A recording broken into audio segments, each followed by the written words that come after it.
सभी को जय यीशु।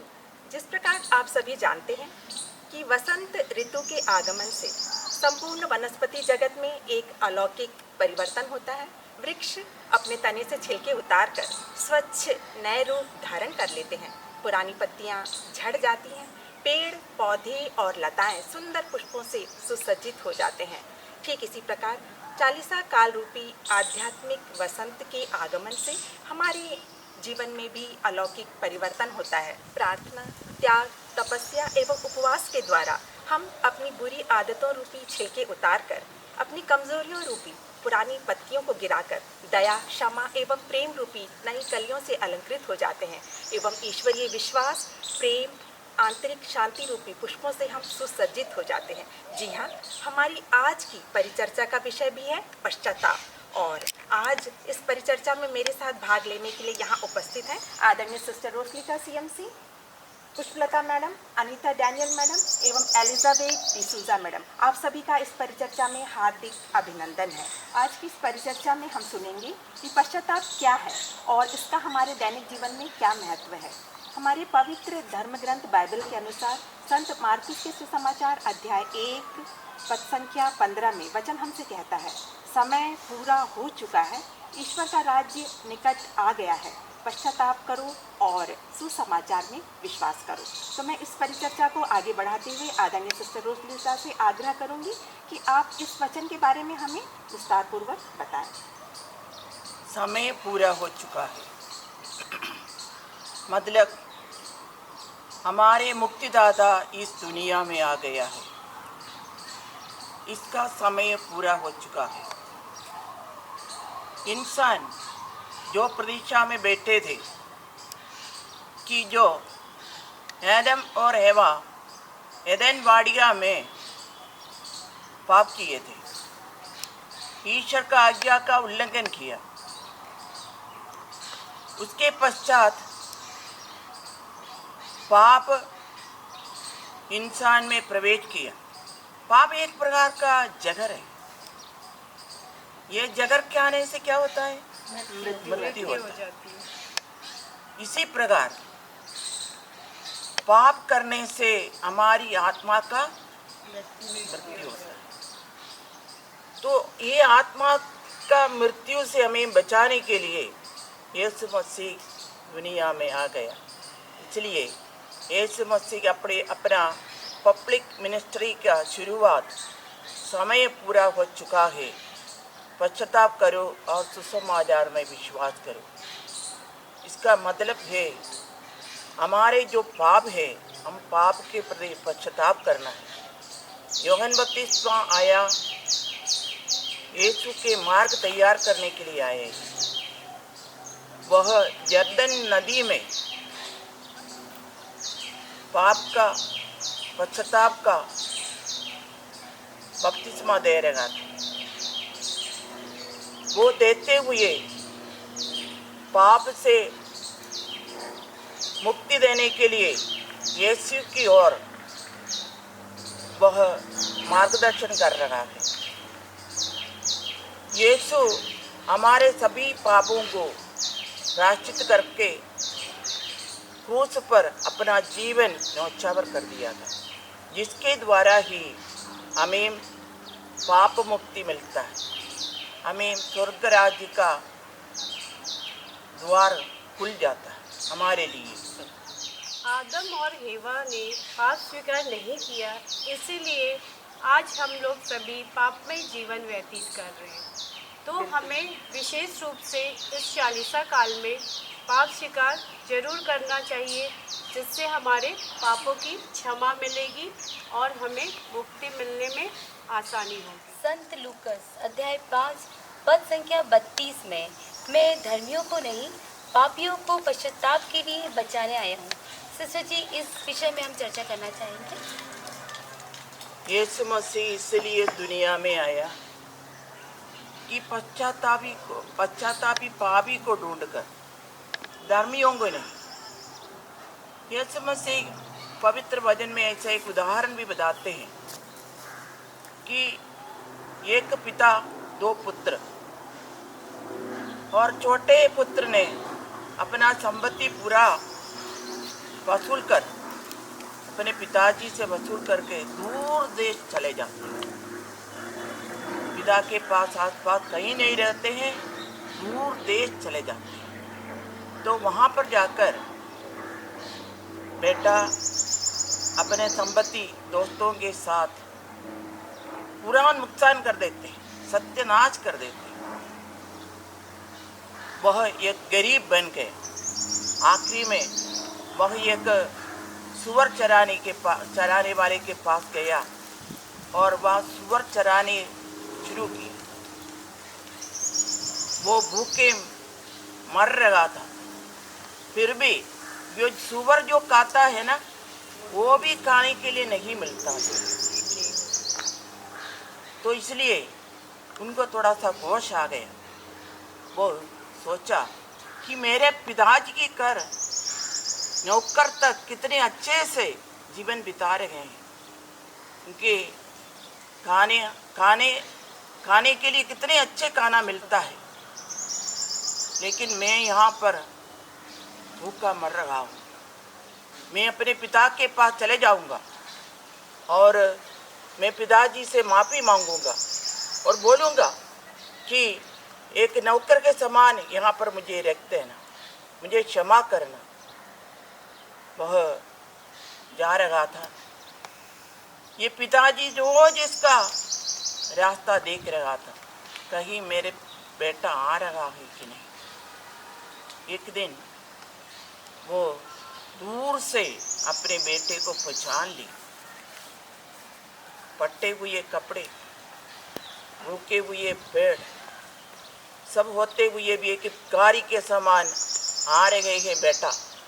उसको अब पिता ने पहचान लिया और दौड़ कर आया, गले लगाया और जल्दी उसको अंदर ले गया और नौकरों से बोला, मेरा बेटा वापस आया है। ये बेटा बोल रहा था, पिताजी मुझे क्षमा करना, मैं एक नौकर के समान यहाँ रहूँगा। पिताजी कुछ भी नहीं सुन रहा था। वो अंदर ले जाकर नौकरों से कहा, एक मोटे बच्चे को उसको तैयार करो, हम खाना अच्छे से खिलाएंगे, खाना खाएंगे, आनंद मनाएंगे और इसकी अंगूठी में अंगुली में अंगूठी डाल दो और अच्छे कपड़ा पहनाओ, नहलाओ। ये सब बोलने लगा। मतलब इसका मतलब क्या है कि स्वर्गीय पिता भी उसी तरह एक पापी के लिए पश्चाताप करने के लिए चाहते हैं और माफ़ी मांगने के लिए चाहते हैं, वहाँ पर खुश हो जाता है। इसी प्रकार हमारे स्वर्गीय पिता भी इंतजार में है। पिता अपने पुत्र का प्रतिदिन इंतजार कर रहे थे, तो आज वो उनको पाकर बहुत ही प्रसन्न होते हैं और आनंद मनाते हैं।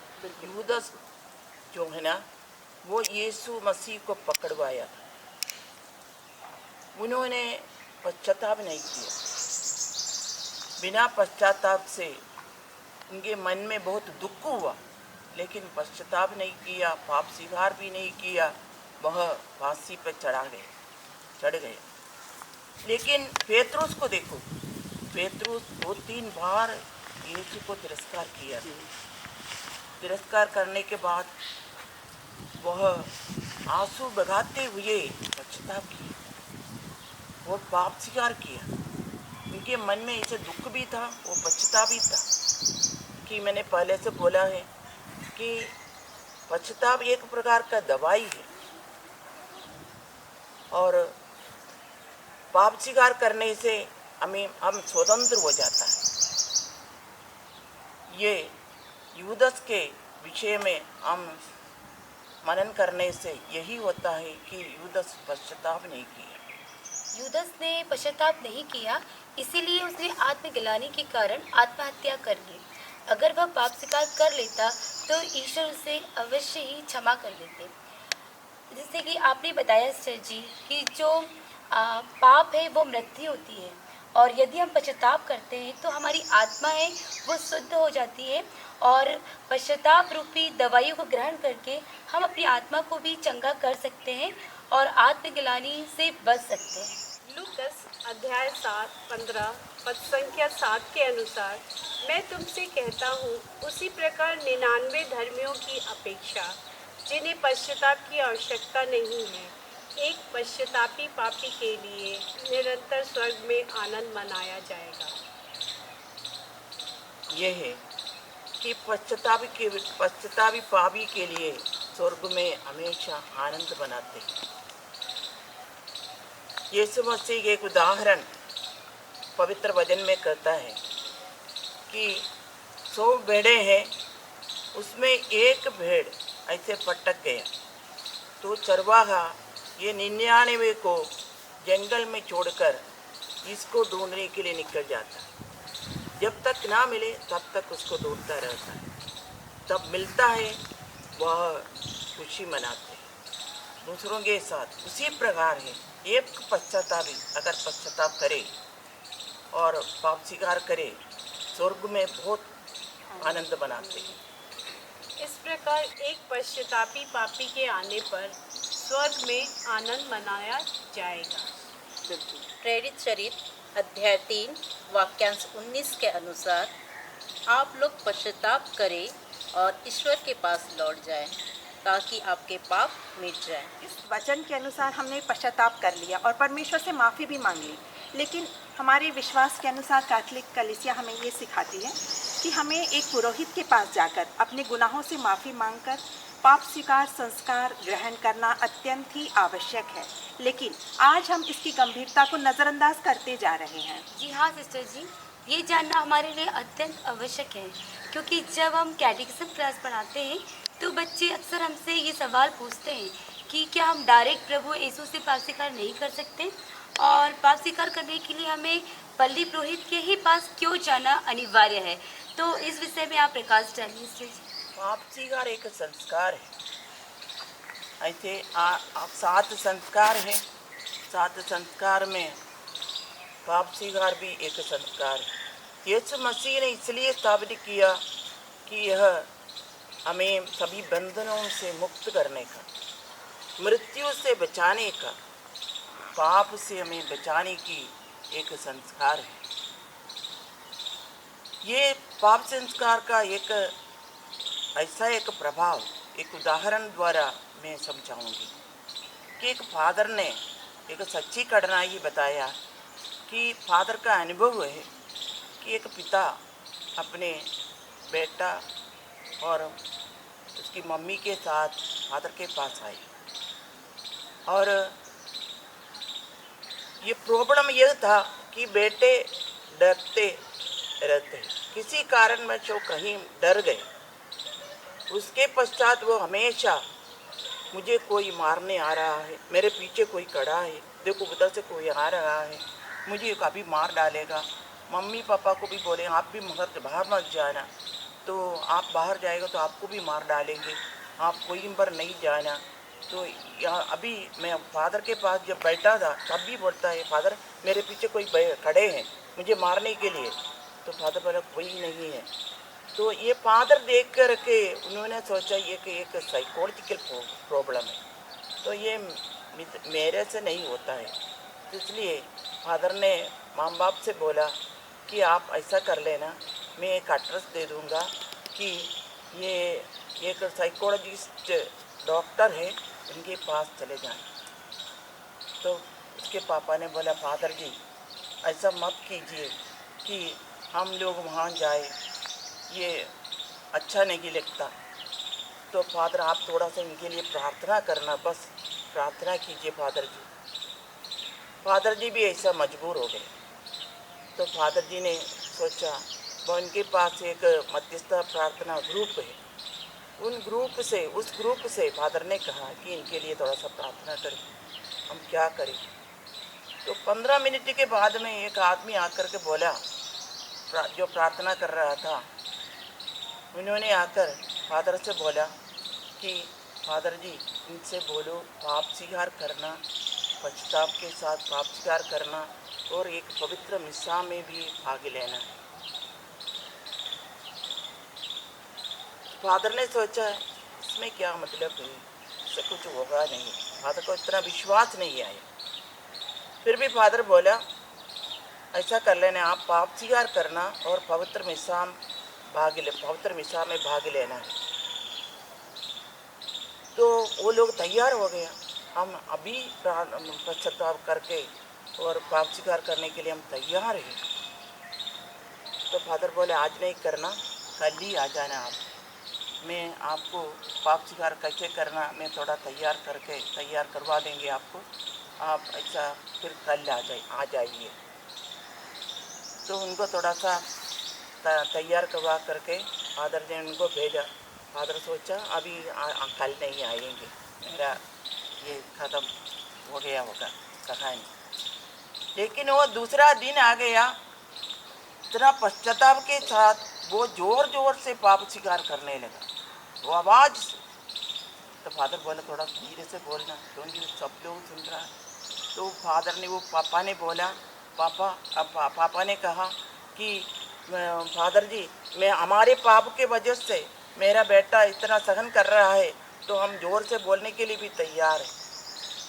वो पाप स्वीकार कर दिया, तीनों मम्मी पापा और बेटे तीनों पाप स्वीकार कर लिया। करने के बाद में फादर जी ने एक पवित्र मिसा अर्पित करके तीनों उसमें भाग लिए और चले गए।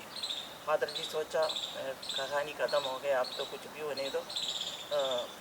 लेकिन आप मानो कि उसी रात वो बेटे नॉर्मल हो गए, बहुत नॉर्मल हो गया।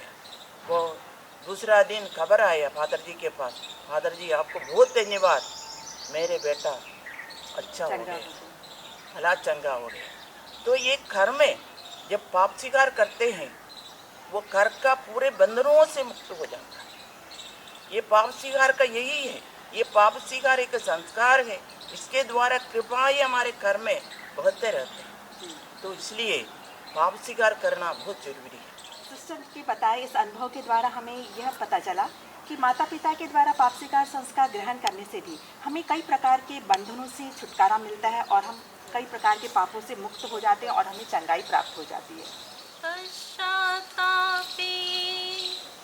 मन से आए प्रभु जी हम, पश्चातापी मन से आए प्रभु जी हम, हे पावन तम दया तेरी चाहते हम, हे पिता हे पावन आत्मा दया करो। पश्चाताप विषय पर इस परिचर्चा के द्वारा पवित्र आत्मा हम सबों के हृदयों में तीव्र प्रेरणा उत्पन्न करे ताकि हम सच्चा पाप स्वीकार संस्कार ग्रहण करें और एक नई सृष्टि बन जाए। और इसी विश्वास के साथ आप सभी को पुनरुत्थान पर्व की ढेर सारी शुभकामनाएं। जय यीशु।